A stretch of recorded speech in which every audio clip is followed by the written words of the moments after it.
Hi guys, I'm Sebastian, and today we're going to be looking at how to use the plate and frame heat exchanger for your lab experiment. So this consists of two parts where we have our chiller for our cold water and our heat exchanger here. Our hot water is here, and the idea behind this is that we want to cool down some hot water by flowing some cold water through this device here to cool down the outlet of our hot water. So the first thing we need to do is look at our device, look at our screen, and select which flow regime we want. So we can have either counter current, which is that the hot water is flowing in the opposite direction to our cold water. So that's the two arrows opposite directions there. Or we can have co-current where they're flowing in parallel directions. And you'll notice that this changes our arrows in the diagram here. So let's say that we want to use co-current. The next thing we have to do is simply connect our valves using the diagram here. So we see that this one is TI1. So you grab our valve, push it in, wait for the click sound, TI3.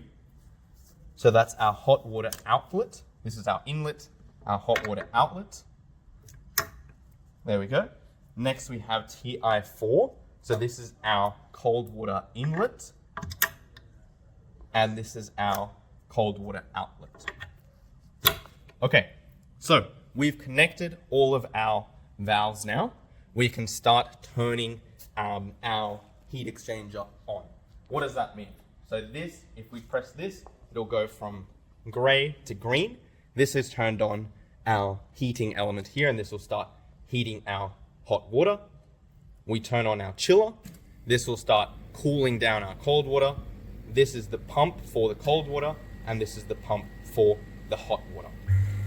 You can hear that sound, meaning that our system has started to run. The next thing we have to do is move on to this next screen, make sure that these two are on auto, and using these two, we can change the flow rate of hot water and cold water through our heat exchanger. So FIC1, that will be the flow rate of our hot water. FIC2 will be the flow rate of our cold water in here. Depending on what temperature we want our hot water to be heated to and our cold water to be cooled to, we can change these two values here, and this will accordingly change them in here. Eventually, all of this will reach a steady state, and you'll be able to take down these temperature values here and these flow rates here. You can see that they're getting closer and closer to the 0.3 we've allocated, and this one close to 40, and this one cooling down eventually to around 8 degrees. All right, thank you.